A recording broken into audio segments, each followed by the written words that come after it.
Hello and assalamu alaikum, everyone. I'm Kashif Kamran, and I welcome you all to the AA webinar to success for September 2025 exams.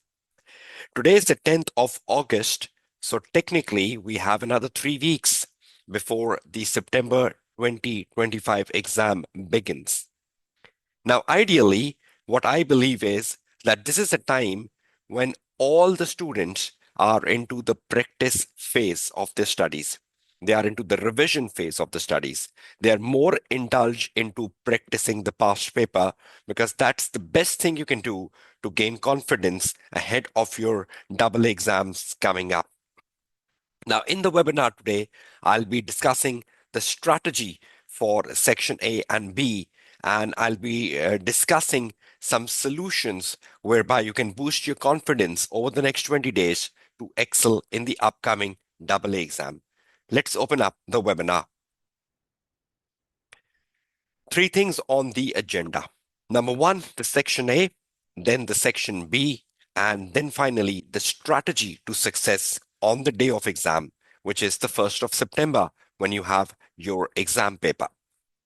Let's first open up the Section A of the paper. Now, in terms of the Section A, you can see the pie chart, and the pie chart illustrates that Section A of the paper is 30% in terms of the weightage. But this 30% is very crucial. Your performance in this 30% is very important. You know that in this 30% paper, there are 3 OT cases, and each OT case has 5 OT questions. And each OT question is worth 2 marks, making it a total of 30 marks section. Now, what exactly are the essential resources you should look into when you're preparing yourself for the Section A for the 1st of September? Number one is the ACCA Study Hub. Now, you need to ask a question to yourself. Have you done the OT questions on the ACCA Study Hub? If you have, good. If you don't, you still have time. I'll tell you how many questions are there on the Study Hub shortly. Then definitely examiner reports is another very important source of doing the OT questions, because in each examiner report, you have 5 OT questions. Then lastly is mock exam for September 25, released by ACCA on the 8th of August. That mock exam contains another 15 OT questions. So you need to prioritize the resources from where you are preparing yourself for the Section A for the upcoming exam. So if you have carefully spent time on the OT questions from the Study Hub, you have seen the examiner reports for the OT questions, and you have seen the mock exam, or you will be doing the mock exam in the next few days. It contains 15 OT questions as well. So you have a fair amount of practice and fair amount of confidence for how to go about Section A in the upcoming exams. Now, before I move further, it is very, very important for all of you to realize that the total exam time you have for AA, of that total exam time, you have 54 minutes for Section A. So you should not be in a rush. I have seen many students rushing over Section A, trying to wind up the Section A in 25, 30 minutes. Now, that is very bad, because in that case, you might not be taking the right answer, or your chances of taking the right answer goes down. You have 54 minutes and you have 3 OT cases. So that means each OT case will have 18 minutes. And 18 minutes is a good enough time for each OT case. Because in that 18 minutes, you have to read the OT case, you have to read the OT questions, and then you need to take the right answers. 18 minutes for one OT case, which has 5 questions. Look at the time you have. So in that time, you can realistically or carefully read, understand, read the questions, and think of the right answer. Like you can give easily 2 minutes, 2.5 minutes per OT question and think about the best possible answer rather than being in haste or in rush and spoiling your answer. So that is very, very important. Number one. Number two, at times there could be an OT question which you don't understand or you don't you cannot click the right answer. You're struggling. So a lot of time the student keep glaring at that OT question. I would prefer that instead of glaring at it, you can move on. Don't waste time. And you can come back to the OT questions you don't understand in the last 5 or 10 minutes of the exam paper. You can flag that OT question.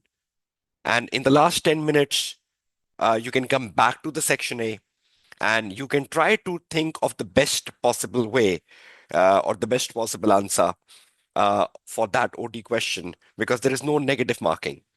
But glaring at the screen, uh, thinking about it, wasting your time is not the right solution, right? Because in that sort of glaring, you are increasing your stress level, you are increasing your anxiety. So I would prefer that you should not do that. Suppose out of the 15 OT questions, you found three of them very difficult. Leave them, come back to them later, keep 7 to 8 minutes at the end of the exam paper. Once you're done with the section B, come back to it.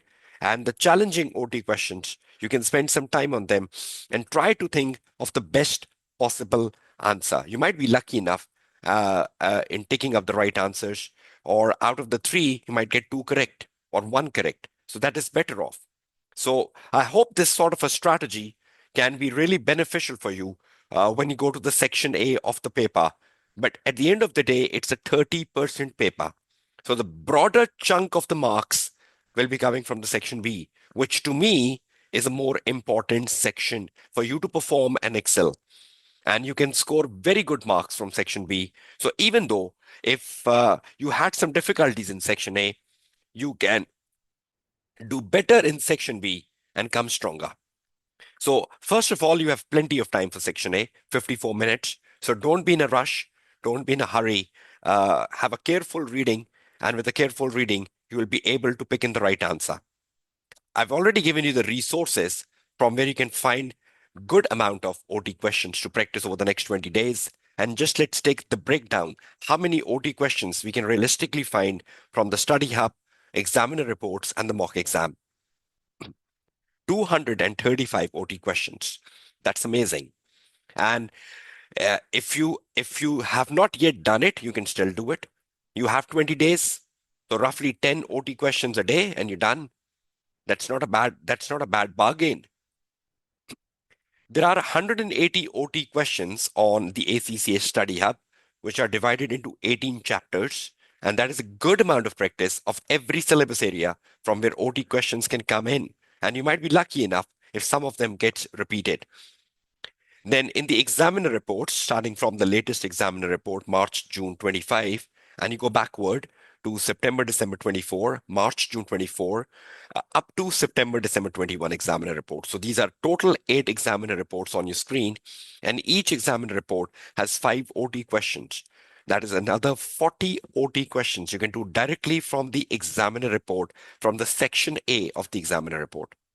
And then finally, you have 15 OT questions in the ACCA September 25 mock, which is another advantage. So in total, you have 235 OT questions at your disposal. And you need to ask a question to yourself, how many of these you have done? Because the more practice you do of Section A in the next 20 days will be beneficial for you to boost your confidence, to know the exam techniques for OT questions, knowing the time management for OT questions, and you can do a brilliant job on the 1st of September. So that's Section A of the AA paper. Now coming to the main section. To me, this is the most important section, which is the Section B of the paper. And in terms of the section B of the paper, which is 70% of the total weight, your performance here should be very, very important. You should be excelling here. And you know there is so much repetition in section B. Section B is so structured, so organized. You know what sort of questions can come in here, and they're so predictable. Let's open up our discussion on the section B of the AA paper. Okay, the pie chart tells us that it's 70% of the total weight. I'm reading the point number one. Section B of the AA paper weigh 70% in the total paper, and the total time allocation for section B is 126 minutes, of which 54 minutes is to be spent on the 30 marks question, 36 minutes for each of the two 20 marks question.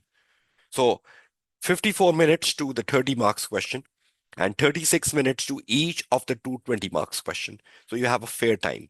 And remember, in this 54 minutes, when you are allocating the 54 minutes to the 30 marks question, 1/4 of this 54 minutes is for reading and planning. Because without reading and planning, you cannot write a good answer. And in the 36 minutes you have for the 20 marks question, each of them, in that 36 minutes, you have 1/4 of the time as reading and planning and 3/4 time as writing. Without reading and planning, you cannot write a good answer. You have to read the requirement carefully. You need to understand what the requirement is asking you. You need to read the case. You need to copy paste the points from the case into the response area, and then you start building up the answer. Time management is important, and stop and move on strategy is always successful to optimize your opportunities to excel the paper, rather putting extra time on one question and killing opportunities in other. You have 54 minutes for the 30 marks question. Where 54 minutes are over, you should stop the 30 marks question and move on to the next 20 marks question. You cannot say, let's put another 10 minutes, let's put another 15 minutes to excel the 30 marks. But in that case, you are killing the opportunities in the other 20 marks question, which is very bad. I would never prefer that you excel one question at the expense of the other question. You need to do a balanced paper. You need to do a fair paper, and you need to allocate uh, the right time to each question. But when the time is up, you have to stop, you have to move on, because in that way, you're maximizing the opportunities. And any student who maximizes the opportunity will pass, and any student who is killing the opportunities because of excelling one question, you are calling yourself into disaster. Now, you know the core topics for section B, and I'm particularly looking at the last 5 attempts, and that's more or less the situation for as many attempts you want to analyze. Audit risk and response, that's one of the favorite area of the examining team, sometime asking for 6 or sometime asking for 8. Quality control weaknesses or quality control recommendations. This is coming recently in exam papers. It's gaining popularity. So you should be well prepared on a question around quality control and recommendations. I'll show you in which exam settings it have come in, and you should practice those questions just to be on the safe side if such a question gets repeated in your exam setting. Control weaknesses, control recommendations, key controls, direct controls, test of controls. That's been the favorite area of the examiner, asking a question on direct controls and test of controls, key controls or test of controls, control weaknesses and recommendations and test of control. Now, that's an area where you get so many systems like purchase system, sales system, anything coming up, or the cash system, payroll system, etc. And you need to read that system given to you on the day of exam, and you need to investigate the direct controls or key controls or weaknesses from within the information given to you on in the exam paper. Substantive procedure, that's the mainstay of section B. Quite a good number of marks are allocated to substantive procedure, and you should be very particular about them. Substantive procedures are coming more case oriented in double A. A case is given to you like a revenue, and you read the paragraph about revenue and you make the procedures, or a receivable scenario, or a payable scenario, or a litigation scenario. So a scenario will be given to you. You have to read through that and try to identify the procedures you will be making on that particular situation. They're not rote learn procedures anymore in double A. And normally, as a tutor, I don't like students learning the procedures in double A. It's more about common sense, reading the scenario, and picking in the right procedures. Implication for the audit report, that's for 5, 6 marks, not more than that. You have been given something of a short paragraph, like something not adjusted by the management, and you are being asked to determine the implication for the audit report. You will be commenting on its materiality, and you will be commenting on the type of opinion the auditor will be given. CAM is coming very recently, so you should be very clear about CAM, the knowledge of CAM, what is CAM, what is included in CAM. So you should be technically strong on that side, even on emphasis of the matter paragraph, etc. Governance weaknesses and recommendations are also coming in recent settings. So you should be very good on governance weaknesses and recommendation. Even we saw that in the March, June 25 paper, the most recent one. And then the knowledge questions. There are plenty of knowledge questions in section B, like what are benefits of audit planning, or what are inherent limitations of internal control, something like that. So you should be prepared for knowledge testing questions in section B as well. Now, this is the way things have been in the last 5 sittings. Look at the amount of marks in from 70, which has gone to audit risk, 24% of the 70 marks. Look at the substantive procedure, 29% of the 70 marks. Look at the weight of substantive, the most heavy weight.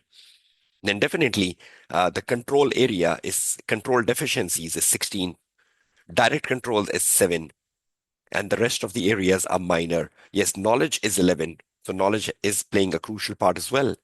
So if you are good on substantive, you're good on audit risk, you're good on knowledge, and you're good on the control side, you're surviving the section B very well. So please ensure you know how things are coming in, and you have to do a fair practice of the recent papers. I'll be telling you which papers you have to do. Look at the papers. To excel in section B, I would just request you all that over the next 20 days you are doing 6 recent exams on ACCA practice platform and 1 mock exam, which is published. So 7 papers in all, and you will excel in section B. You will do questions on audit risk. You will do questions on direct controls, key controls, deficiencies, CAM, quality control, governance weaknesses, implication for the audit report. Everything will be covered in these 7 papers, and a lot of repetition. So 7 papers on the ACCA practice platform starts from December 22 paper, the most earliest one, and then they can accumulate to 23, 24, and 25. So 7 papers on your screen, which is from the ACCA practice platform, and you do the mock exam. 7. Now, every section B has 3 questions. So if you do these 7 papers, so you're ideally doing 21 questions. 21 questions, right? Because each paper has 3 questions in section B. Multiply by 7 papers, you're doing 21 questions over the next 20 days. That's good enough. That's quality of practice you can do at this point in time. I hope you're all clear on that. And there is a repetition in section B. Things repeat in section B. So if you do them, you have a very high chance of passing and excelling in the upcoming AA exam. To boost your knowledge around section B in particular, and to a certain extent around section A, I would recommend you to read 10 of the 14 articles, which I always recommend, because to me, these 10 articles are very important from the AA perspective. Examining team writes articles, you're familiar with them, but I would recommend that over the next 20 days, spend time on these 10. Laws and regulations, that's quite a knowledge question, asking you to explain auditor and management responsibility for laws and regulations. Risk and understanding the entity, you should be very familiar with the importance of audit planning, or importance of risk assessment, or importance of carrying out the analytical procedure at the planning stage of the audit, or importance of obtaining the knowledge of business All such knowledge questions can pop up from this article. Audit risk, you can clarify your concepts of audit risk from here, particularly the definition of audit risk, particularly the definition of inherent risk, control risk, detection risk, because that's equally asked in exam paper as well. Audit working papers, what are benefits of audit working paper? What are benefits of documenting the working papers? What is the criteria of retention of the working papers? What is the benefit of retaining the working papers? All such things can be covered up from this article. Specific aspects of auditing in a computer-based environment. You should be very clear about audit software. You should be very clear about the audit test data. You should know what sort of procedures the auditor can do using an audit software or the audit test data. You should know the difference between an audit test data and an audit software from this particular article. Audit of wages can help you in internal controls, can help you with weaknesses in internal control, or picking up the direct controls in audit of wages, or even making the substantive procedure. More of this article is written from the side of internal controls, so you can have a good amount of knowledge about payroll from reading through this article. Audit of assertions, meanings of assertions, what are the benefits of assertions, how auditor perform the audit around assertions. We know assertions are also coming in section A of the paper. So if you read through them, it could be really helpful for your OT questions. Audit report, clarity about different areas in audit report. So if you read through it, probably that will reduce your misconceptions around audit report. Going concern, such an important area. We know questions comes on going concern in AA, but they're not coming very regularly in the recent past. But you know, examining team is very fond of testing your knowledge around going concern. So be better prepared. Subsequent events, you know, that's a popular area. Judging whether an event is adjusting or non-adjusting. Judging how to report a non-adjusting event, how to report an adjusting event. If management is not reporting an adjusting and non-adjusting event, the implication for the audit report. So these 10 articles, if you spend like 30 minutes on each one of them, 30 minutes on each one of them, so you need 300 minutes for reading 10. So 300 minutes is like 60, 120, 180, 240. So that's like 4 to 5 hours, 5 hours maximum. And you're done with these 10 articles. But at least these articles will give you the exam rigor, will give you the right exam knowledge, and definitely will help you when you are writing your answers on the 1st of September. So 6 plus 1, 7 papers for section B. Structured repetition. So you will be very clear. More importantly, reading through these articles would give you the best control on section B. And please ensure if you are enrolled under a tutor, get some of your answers checked. Get a feedback on your answer, because that is very important, because you never know what you're writing or what you're writing is right or wrong. Okay, now quickly, in the recent exam papers, we have seen quality management coming a lot. I want to give you instances of that. March-June 24 paper is one example. Identify and explain 3 quality management deficiencies in the approach adopted by Teal Company and provide a recommendation that would address the deficiency. So please ensure you're going through this question and you know how to answer it. March-June 23 paper, in line with the ISA 220, quality management for the audit, describe the auditor responsibility in relation to supervising and reviewing the work performed. That's more like a knowledge question, right? Responsibility for supervising and reviewing the work. So that's knowledge. But the question coming in March-June 24 is a case-oriented question. You have to read the case. You need to identify the deficiencies and give recommendations. 10 most important knowledge questions, which you should do. Define a significant deficiency in internal control. Describe 4 methods the auditor may consider in determining whether a deficiency is significant or not.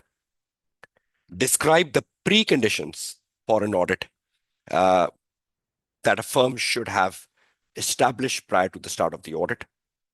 Describe 5 components of the internal control. Explain the purpose of the engagement letter and list 4 items which should be included in the audit engagement letter. List 4 objectives of a sales system. It could be payroll system. It could be purchase system. So you should know the control objectives of the systems. In line with the ISA 220, auditor responsibility for reviewing and supervising the work. So that's an ISA 220 question we just saw. Briefly explain how sources of information will be used by the audit firm to gain understanding of the client at the planning stage. So sources of knowledge and how sources of knowledge can help you in planning the audit. Explain the responsibility of the auditor under ISA 250 laws and regulation, and describe the factors the audit engagement partner would consider in determining that the issue is CAM, and describe the content of CAM. So how would you decide that the matter is a CAM? You need to write a theoretical answer. And what are content of CAM? So these are knowledge questions which are quite repetitive. Uh, on the 1st of September, you might get 2 of them, 3 of them, 4 of them. So please ensure you're going through them and you have answers to them. So section B is very structured. Repetition, things repeat. If you do 7 papers, you are gaining the right confidence. Of those 7 papers, if you can get 2 to 3 checked by your tutor, that's excellent. If you are my registered student for September 25, I will be doing the March-June 25 paper, and I will be doing the September-December 24 paper as an additional practice with all of you. So that will give you more confidence of what to write, how to write, and you will gain excellence on the section B of the paper. Few of the last things.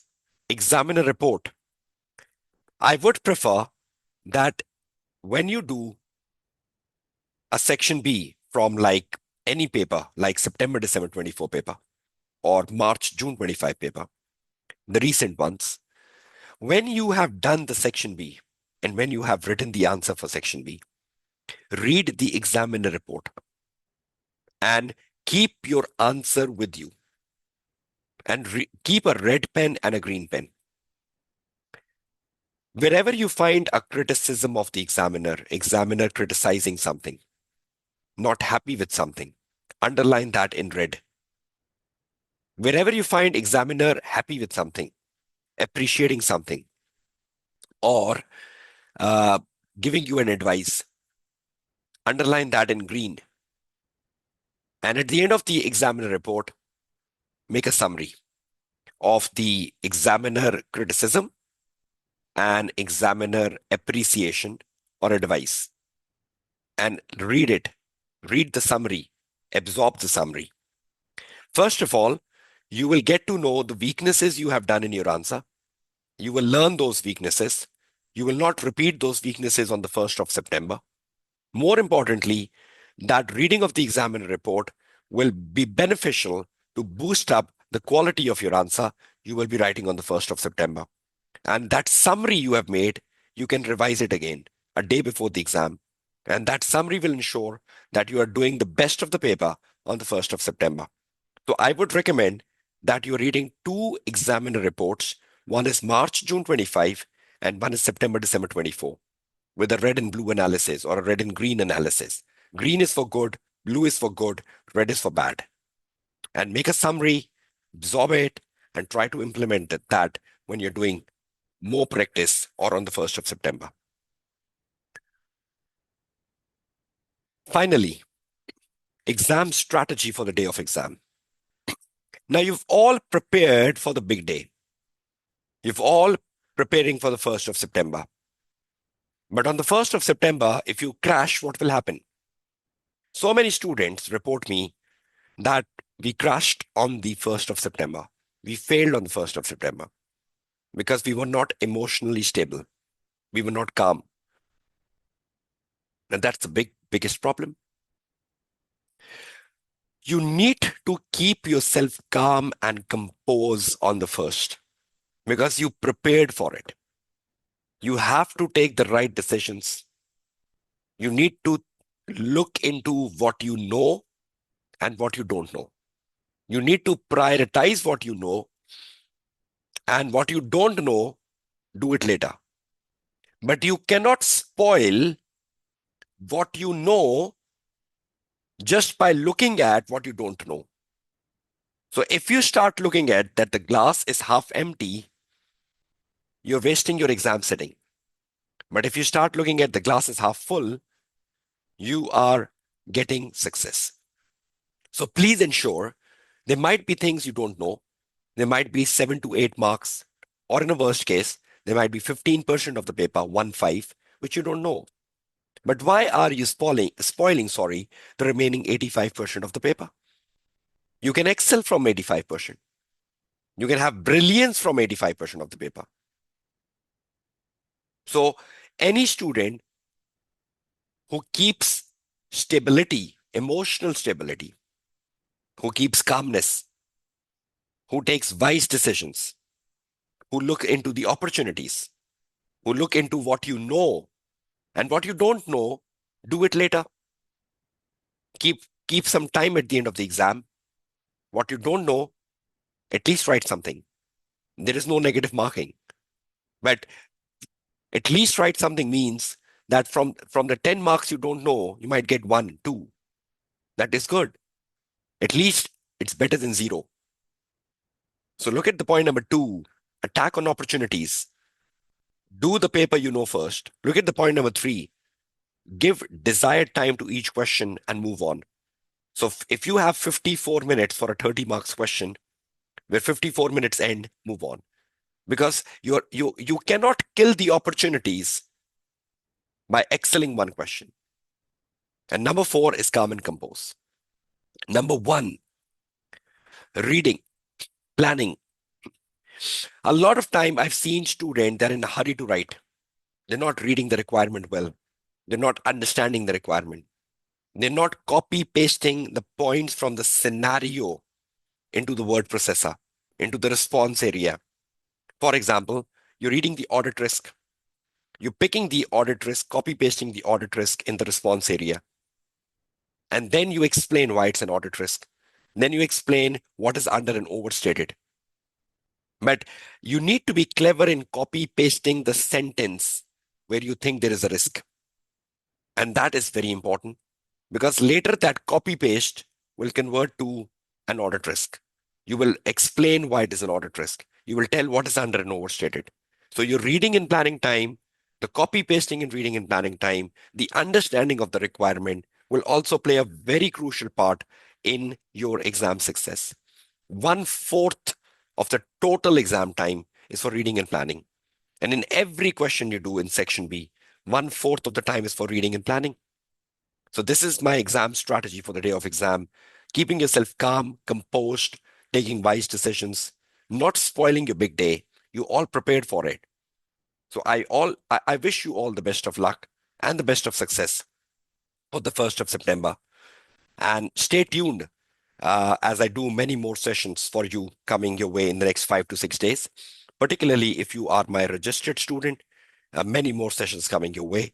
And I'll be discussing some common issues the student do when writing the answers for procedures, audit risk, internal controls, audit report on my YouTube channel as well. So stay tuned for that as well. I hope you thoroughly enjoyed the session today. I hope you gained some confidence out of it. Uh, uh, do, domicile, and I think there was another student probably who told me that my confidence level is very less. Shaista, have your confidence level improved? Both of you. And for the other students who are in the session, like, have your confidence boosted? Do you believe the next 20 days can can be something critical?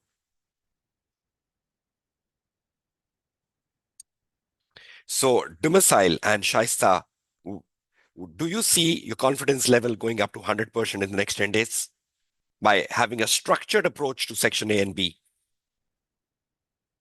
And the rest of the students, have you benefited from the session today? Have you got some idea of how you should be approaching the paper?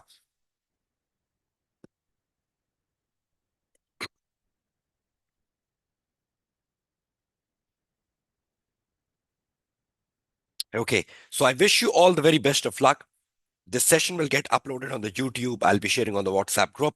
And over the next 5 days, expect many more sessions coming your way for double A. Take good care of yourself, study effectively. Your tutor, Kashif Kamran, signing off from this webinar. Goodbye and Allah Hafiz.